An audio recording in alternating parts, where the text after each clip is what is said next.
आधुनिक पैसे की प्रक्रिया। 1960 के दशक में शिकागो फेडरल रिजर्व द्वारा एक बुकलेट प्रकाशित की गई जिसका नाम था मॉडर्न मनी मैकेनिक्स, यानी आज का पैसा, आज की मनी ये कैसे बनता है, पैसा बनता कैसे है। तो उसमें एक पेज पे लिखा है साफ साफ कि बैंक वास्तव में जमा किए गए पैसे को कर्ज के रूप में नहीं देते। हमें लगता है कि शायद वो हमारा पैसा कर्ज के रूप में देते हैं, लेकिन ये लोग ऐसा नहीं करते हैं। वो आगे लिखता है कि अगर वे ऐसा करते तो कोई अतिरिक्त पैसा नहीं बनता, यानी अगर सिर्फ हमारा पैसा ही कर्ज पे दिया जाता तो अतिरिक्त पैसा नहीं बनता। वे ऋण अर्थात लोन देते समय उधारकर्ताओं के लेन देन खातों में क्रेडिट के बदले वचन नोट स्वीकार करते हैं। अर्थात इसको अगर थोड़ा सा समझा जाए तो क्या है कि ये लोग कहते हैं कि बैंक जब कोई बैंकों के पास वापिस आएगा तो मान लो किसी ने 100 रुपया जमा कराया तो वो उसको जो रसीद काट के दी तो वो तो एक रसीद काट के दे दी, लेकिन जब कोई नया कर्ज लेने आएगा तो वो पैसा नहीं देता है, वो तो सारा का सारा रिजर्व के रूप में रख लेता है। अर्थात ये जो 100 रुपया किसी ने जमा कराया तो 100 रुपया रिजर्व के रूप में रखा गया।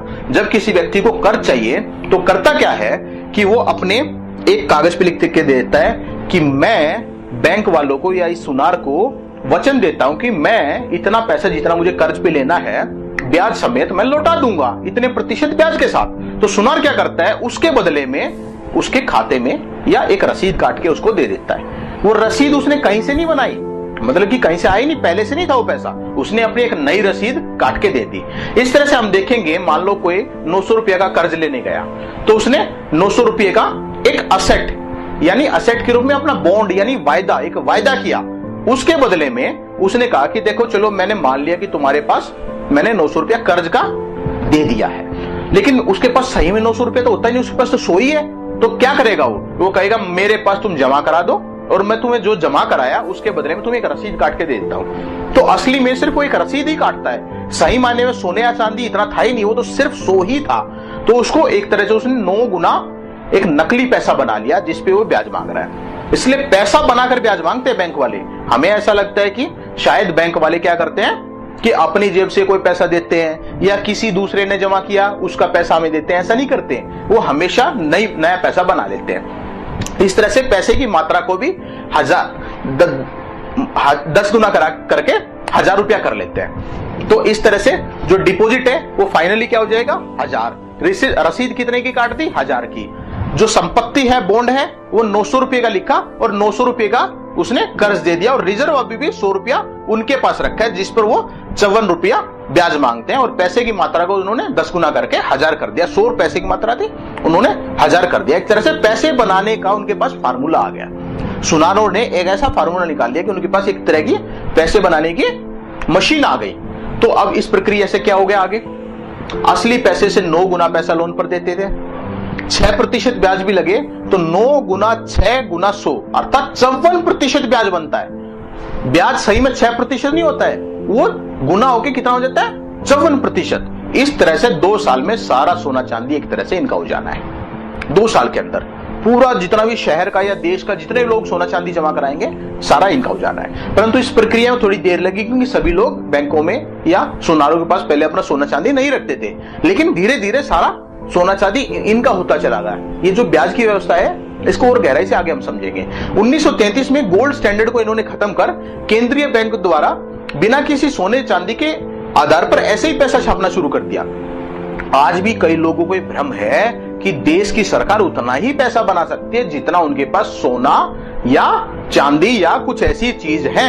आज भी भ्रम में जी रहे हैं, लेकिन 1933 में ये खत्म हो चुका है। लेकिन जन साधारण को शायद ऐसा ही लगता है कि हमारे देश के पास पैसे की कमी है। क्यों है? क्योंकि हमारे पास सोना नहीं है, हम उतना बना नहीं सकते हैं। लेकिन ऐसा कुछ नहीं है, हम कितना भी पैसा बना सकते हैं, लेकिन जितना आज पैसा बनता है वो सारा कर्ज पर बनता है, वो हम आगे समझाएंगे।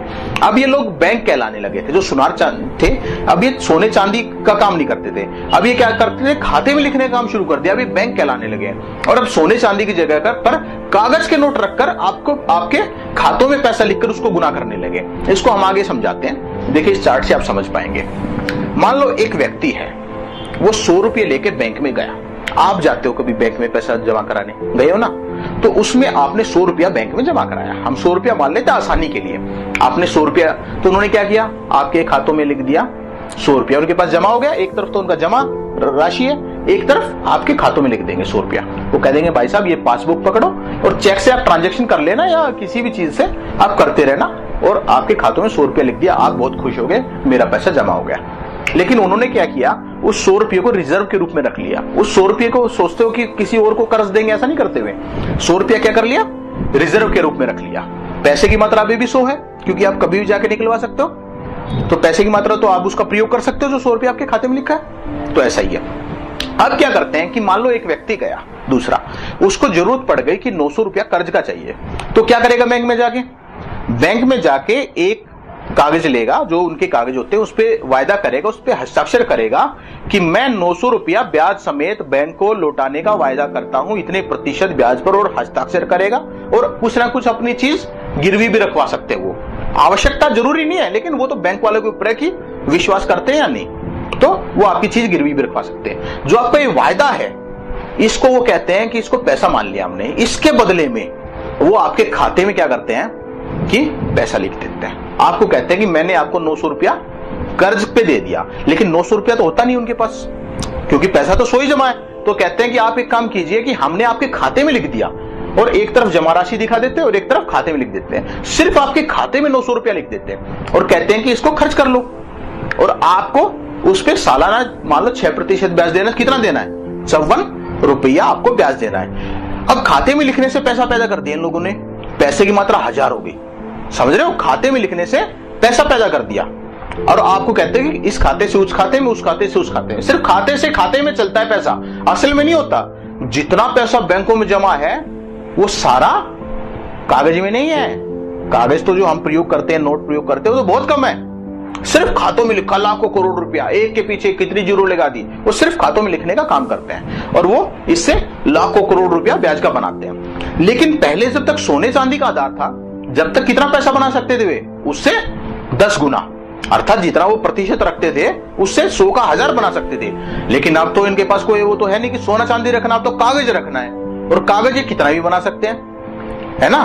तो अब क्या करते हैं, मान लो कोई व्यक्ति 1 लाख रुपया कर्ज लेने चला गया, तो उससे भी वायदा लिखवा लेंगे, या किसी को 10 लाख कर्ज लेना पड़ेगा, या 1 करोड़ रुपया कर्ज लेना पड़ गया। ये सिर्फ क्या करेंगे कि जितना कर्ज लेने को जाएगा उसको कह देंगे कि आपका कर्ज सैंक्शन हो गया है और आप हमारे बैंक में जमा करा दिए, जिसके बदले में आपके खाते में उतना पैसा आ गया है, जिस पर आप हमें इतना प्रतिशत ब्याज दे दीजिए। मान लो कि 1 लाख लिया तो 6000 ब्याज दे दीजिए साल का, 6% भी एवरेज माने तो, है ना। और उससे पैसे की मात्रा बढ़ के 1,01,000 हो गई है। अब इसमें क्या हुआ कि देखिए, पूरा जो है उनको जो बाकी पैसा चाहिए, उनको तो सिर्फ 10% रिजर्व के रूप में रखने की चाहिए। तो जो 1 लाख रुपया उन्होंने तो आपके खातों में लिखा, उसके बदले में सिर्फ उनको 10% कहीं से चाहिए, और वो कहां से लेते हैं, वो रिजर्व बैंक से ले लेते हैं कि आप हमें 10,000 रुपया दे दीजिए, मैंने किसी को 1 लाख रुपया कर्ज दिया है। आप समझ रहे हैं बैंक क्या करते हैं, बैंक क्या करते हैं कि 1 रुपये को 10 गुना करके किसी को भी कर्ज पे दे देते हैं। किसी से 1 रुपया लिया, आगे उसको 10 गुना कर दिया, तो एक तरह से 9 गुना कहां से आता है, ये अपना पैसा बनाते हैं। इसलिए देश की सरकार जितना पैसा बनाती है उससे 9 गुना यानी 90% पैसा कौन बनाता है, बैंक बनाती है। और भारत में तो जो रिजर्व रेशियो है ना, जो कितना रखना है, वो तो 4% है, 10 भी नहीं है। अमेरिका में 10 है, भारत में तो 4% है। अर्थात भारत में 400/4 यानी 25 गुना पैसा बना सकते हैं बैंक, यानी 96% पैसा कौन बनाता है, बैंक बनाते हैं। तो आप देख लीजिए, देश का पैसा भारत सरकार नहीं बनाती है। अब भारतीय रिजर्व बैंक तो हमें लगता है लोगों को पता है कि भारत सरकार का है, तो ठीक है भाई, उसमें तो क्या गड़बड़ी है। लेकिन पैसा सारा भारतीय रिजर्व बैंक थोड़ी ना बनाती है, वो तो सिर्फ जो कागजों में, नोटों में लिखा रहता है उतना ही बनाती है, और वो 4% से भी कम है। बाकी 96% पैसा कौन बनाता है, देश का खातों में बनता है, और खातों से खातों में चलता है। हमारा पैसा कहां जमा है, सबका बैंकों में जमा है, खातों में जमा है। तो सारा पैसे का चक्कर इन लोगों ने इस तरह से डिजाइन कर लिया। अब मैं इसको समझाता हूं। मान लो भारत सरकार को कर्ज की जरूरत पड़ती है, भारत सरकार खर्च करती है, तो भारत सरकार क्या काम करती है, एक तो वो लोगों पर टैक्स लगाती है, ठीक है। जब लोगों पर जितना टैक्स लगाया उसमें से जो कमी रह जाती है तो भारत सरकार कर्ज लेती है। अब लोगों से मैं पूछता हूं, अरे भारत सरकार किससे कर्ज लेती है, लोग समझ नहीं पाते। हाँ यार, ये तो समझ में नहीं आया, सरकार भी किससे कर्ज लेती होगी, तो कहते हैं कि शायद अमेरिका से लेती है, मगर चलो और बोलती है रिजर्व बैंक से। मगर रिजर्व बैंक भारत सरकार का, तो रिजर्व बैंक से कर्ज क्यों लेना, जो चीज मेरी है मैं कहूं कि मैं अपने आप से कर्ज लेता हूं, ये कौन सी बात हो गई। तो इसको थोड़ा सा और गहराई से समझते हैं कि ये पैसा आता कहां से है और भारत सरकार जब कर्ज लेता है तो कहां से पैसा बनता है। तो मान लो भारत सरकार को 1000 रुपए की आवश्यकता पड़ गई, तो क्या करता है कि रिजर्व बैंक को वो 1000 रुपए का एक बॉन्ड लिखता है। बॉन्ड मतलब वायदा कि 8% या 8.5% ब्याज के साथ हम आपको वापस लौटा देंगे। इसके बदले में भारतीय रिजर्व बैंक भारत सरकार के खाते में 1000 रुपया का, खाते में नहीं, एक नोट उसको जारी कर देता है। एक नोट जारी करके भारत सरकार को पकड़ा देता है। अब भारत सरकार क्या करता है, बताओ क्या करती है भारत सरकार? उस 1000 रुपये को जनता के पास खर्च कर देती है। मान लो देश की सरकार ईमानदार सरकार है, पूरी तरह से हम मान लेते हैं कि देश की सरकार ईमानदार सरकार है, मोदी ईमानदार है, केजरीवाल भी मान लो ईमानदार है, और पूरा ही पूरा जनता में खर्च कर दिया। वैसे तो राजीव गांधी ने एक बार क्या कहा था कि सिर्फ 85 पैसे, 15 पैसे पहुंच पाते, 85 पैसे सरकारें खा जाती है। लेकिन मान ले कि 100 का 100 पहुंचा देती है, तो 1000 रुपया अब जनता के पास आ गया। अब जनता क्या करेगी इस 1000 रुपये का? इस 1000 रुपये को जनता व्यावसायिक बैंकों में जमा करा देगी, और व्यावसायिक बैंक क्या करेंगे, जैसे उनके पास जमा हुआ वो जनता के खाते में 1000 रुपया लिख देंगे। अब बैंकों के पास कितना पैसा आ गया है? 1000। अब वो कितना कर्ज दे सकते हैं? उससे 10 गुना। एक तो उन्होंने लिख दिया खाते में 1000 रुपया, लेकिन 9000 रुपया और वो कर्ज का दे सकते हैं। तो इस प्रक्रिया को रोकने के लिए केंद्रीय बैंक कहता है रिजर्व बैंक की इससे महंगाई बढ़ जाएगी। अगर पैसा 9 गुना हो गया, 9000 और खर्च हो गया, तो इससे महंगाई बढ़ सकती है। तो इस प्रक्रिया को रोकने के लिए रिजर्व बैंक क्या कहते हैं कि हम ओपन मार्केट ऑपरेशन करते हैं। ओपन मार्केट ऑपरेशन में क्या करते हैं कि वो जो बॉन्ड है भारत सरकार का, उसको व्यावसायिक बैंकों को बेच देते हैं। अर्थात अब जो 1000 रुपया है वो वापस रिजर्व बैंक के पास चला गया, और जो बॉन्ड है वो कहां गया? देखिए व्यावसायिक बैंकों के पास। ठीक है ना।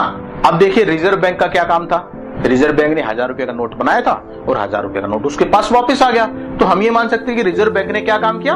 एक बिचौलिए का काम किया। इसलिए हम रिजर्व बैंक को कुछ देर के लिए भूल भी जाते हैं, बिचौलिए का काम किया उसने, सिर्फ उसका तो कुछ काम नहीं था। तो हुआ क्या है ये पूरी व्यवस्था में? इस पूरी व्यवस्था में जब भी भारत सरकार को पैसे की जरूरत पड़ती है, तो एक तरह से वो अपना एक वायदा लिख के कि कोई मुझे पैसा दे दीजिए, वो व्यावसायिक बैंकों तक पहुंचा देती है रिजर्व बैंक के माध्यम से। व्यावसायिक बैंक क्या करते हैं कि 1000 रुपए का बॉन्ड रखकर भारत की सरकार के खातों में 1000 रुपया लिख देती है। जो भारत सरकार खर्च करती है तो जनता के खातों में लिखा रहता है। एक तरह से सिर्फ खाते में लिखने का व्यावसायिक बैंक रिजर्व बैंक से बॉन्ड मांगती है। और अब देखो जनता के खाते में 1000 रुपया जमा है, तो 1000 रुपया का 10% तो व्यावसायिक बैंकों को चाहिए। तो रिजर्व बैंक का रोल क्या आता है? अब रिजर्व बैंक का केंद्रीय, जो भारतीय रिजर्व बैंक है, केंद्रीय बैंक जिसको बोलते हैं, उसका रोल है कि उसका 10% जितना जनता के खातों में लिखा है, जितना भी उनके बैंक खातों में लिखते हैं ना दूसरों के, उसका 10% व्यावसायिक बैंकों को अपना रखना पड़ता है रिजर्व के लिए। इसलिए सिर्फ पूरी व्यवस्था इस तरह से है कि जब भी किसी को कर्ज की आवश्यकता पड़े तो वो व्यावसायिक बैंकों से लेते हैं, और व्यावसायिक बैंक रिजर्व बैंक से सिर्फ एक रिजर्व का पैसा उधार ले लेते हैं। तो इस चीज को अगले चार्ट से देखिए कैसे समझाया गया है।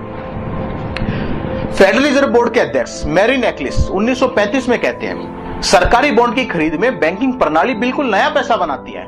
जब बैंक सरकार द्वारा जारी किए गए $1 अरब के बॉन्ड खरीदता है तो वो सरकारी खातों में $1 अरब लिख देता है। इस तरह से वे सिर्फ खातों में लिखकर $1 अरब पैदा कर देते हैं। अर्थात देश का पैसा कैसे पैदा होता है? जब भी सरकार को पैसे की जरूरत पड़ी तो बैंक कहते हैं हम पैसा बनाकर आपके खातों में लिख देते हैं, तो इससे पैसा पैदा हो जाता है। सरकार ये काम खुद भी कर सकती है, लेकिन सरकार मानसिक रूप से गुलाम है, वो नहीं करना चाह रही। हम आगे बताएंगे ऐसा क्यों नहीं करती हैं सरकारें। अब $1 अरब उनके खाते में लिखा जाता है और पैसा पैदा करते हैं जिसपे वो ब्याज देते हैं। अब देखो भारत सरकार को या जनता को मान लो ब्याज की, कर्ज की जरूरत पड़ी तो क्या करेगी भारत सरकार? मान लो आज भारत सरकार पर 50 लाख करोड़ का कर्ज है, तो 50 लाख करोड़ के वो बॉन्ड व्यावसायिक बैंक में जमा कर देगी। व्यावसायिक बैंक बदले में क्या करेंगे?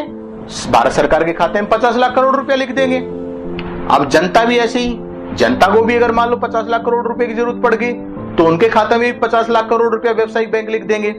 अब व्यावसायिक बैंक जितना पैसा लिखते हैं खातों में उस पर ब्याज वसूल करते हैं, लेकिन उनको पैसा लाने के लिए क्या चाहिए? सिर्फ एक रिजर्व रखना है, उसका 10%। भारत में तो 4% है, लेकिन मैं अभी 10 मान के आसानी के लिए करके दिखा रहा हूं कि मान लो 100 लाख करोड़ रुपया भारत सरकार के खाते में और जनता के खातों में बैंकों ने लिखा हुआ है, उसमें सिर्फ 10 लाख करोड़ रुपया चाहिए। और वो 10 लाख करोड़ रुपया कहां से आता है? 10 लाख करोड़ रुपया रिजर्व बैंक बैठी है देने के लिए। जब व्यवसायिक बैंकों के पास रिजर्व की कमी पड़ जाती है तो वो केंद्रीय बैंक के पास जाती है, यानी भारतीय रिजर्व बैंक के पास जाती है। अमेरिका में जैसे फेडरल रिजर्व बैंक है, अमेरिका में यही व्यवस्था चल रही है, हर देश में यही व्यवस्था चल रही है लगभग। तो इस व्यवस्था में सिर्फ 10% चाहिए और भारत में तो सिर्फ 4%। तो ये पूरा चार्ट इस तरह से पैसा पैदा होता है। अर्थात केंद्रीय बैंक 1 रुपया पैदा करती है और व्यवसायिक बैंक उसको 20-25 गुना पैदा करके कर्ज पे दे देती है। इसलिए सारा पैसा बनाना कहां से बनता है?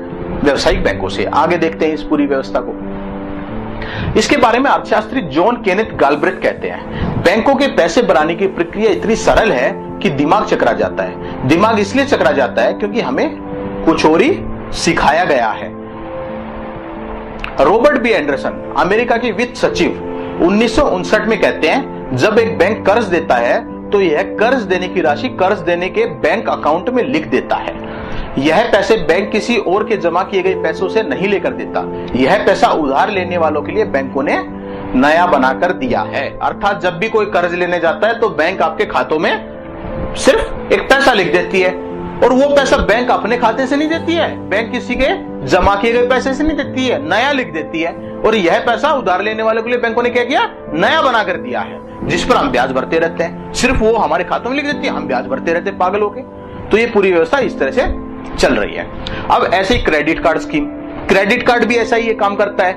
क्रेडिट कार्ड में मान लो आपने कोई चीज खरीदी, उसमें क्या करते हैं, चीज खरीदते ही पर्ची पर आप हस्ताक्षर करके दे देते हैं सामने वाले को। वो एक पर्ची निकाल के देता है व्यापारी, और वो व्यापारी अपने मर्चेंट अकाउंट में जमा कर देता है। हर व्यापारी का एक मर्चेंट अकाउंट होता है जो क्रेडिट कार्ड की मशीन रखता है। तो मर्चेंट अकाउंट में जो जमा करता है, तो यह पर्ची क्रेडिट कार्ड कंपनी को भेज दी जाती है, जिसके बंडल बनाकर वह बैंकों को भेज देता है। बैंक तुम्हें एक स्टेटमेंट भेज देता है जिसका आप भुगतान कर देते हो। समझ रहे हो आप पूरी व्यवस्था को? पूरी प्रक्रिया में कहीं भी बैंक ने तुम्हें अपनी जेब से या अपने जमा किए गए खातों में से पैसा दिया? कोई नहीं दिया। बल्कि आपकी जो चार्ज स्लिप है ना, उस पर जो आपने वायदा किया है, आप चार्ज स्लिप जैसे लिखते हो, उस पर हस्ताक्षर करते हो, आप वायदा करते हो कि मैं इतना पैसा लौटा दूंगा, उसको अपनी संपत्ति मानकर बैंक आपके खातों में एक पैसा लिख देती है जो मर्चेंट अकाउंट के में जमा हो जाता है, यानी व्यापारी के खाते में चला जाता है। और इस पर वो आपसे ब्याज मांगती रहती है। आपका वायदा ही पैसा है, पैसा जो आपने वायदा किया वो है, और ब्याज कोई और मांग रहा है। तो पैसा आपका, ब्याज किसी और को दे रहे हो। अगर आप किसी को कोई पैसा उधार दो तो आपकी संपत्ति घट जाएगी, पर बैंकों के साथ उल्टा है, बैंकों की संपत्ति बढ़ जाती है। आपका वायदा उनकी संपत्ति बन जाता है और उनके द्वारा बनाया गया पैसा उनकी जिम्मेदारी, जो सिर्फ आपके खातों में लिखा है। नए पैसे को मूल्य कौन देता है? अब पूरा सवाल ये खड़ा होता है कि पैसा ऐसे ही बना देते हैं हवा में, तो इसको मूल्य देता कौन है? मान लो कोई चीज पहले 100 रुपए की आती है, अभी 100 रुपए की आती है, और अब बैंकों ने नया पैसा बनाकर कर्ज के रूप में दे दिया, जिससे देश में पैसे की मात्रा 10% बढ़ गई। और मान लीजिए कोई नया उत्पादन उससे हुआ नहीं है, तो वह चीज 110 की आएगी। तो बैंक हमारी ही जेब से मूल्य चुराकर कर्ज का पैसा देते हैं। अर्थात वो जो 100 का 110 बना देते हैं, वो चोरी कहां से होता है? हमारी जेब से। इस चोरी को महंगाई कहते हैं। और हर साल हमारे पैसे को हमें ही कर्ज पर देकर बैंक ब्याज और महंगाई से करोड़ों रुपया लूट लेते हैं। और कोई भी प्रधानमंत्री आ जाए, महंगाई रुक ही नहीं पा रही है यार, महंगाई रुक ही नहीं पाई है। बड़े से बड़ा शास्त्री मनमोहन सिंह महंगाई नहीं रोक पाया। कितना ताकतवर प्रधानमंत्री नरेंद्र मोदी, इतनी ताकत कि जैसे तो पता नहीं क्या कर देगा, महंगाई नहीं रोक पाया। क्यों? क्योंकि महंगाई उनके हाथ में है ही नहीं। महंगाई तो एक व्यवस्था में है, और व्यवस्था ये लोग बदलना नहीं चाह रहे हैं। इसलिए कोई भी प्रधानमंत्री आ जाए, महंगाई नहीं रोक सकता। समझ पा रहे हो आप पूरी व्यवस्था को? इसलिए प्रधानमंत्री बदलने से देश नहीं बदलेगा, व्यवस्था बदलने से देश बदलेगा।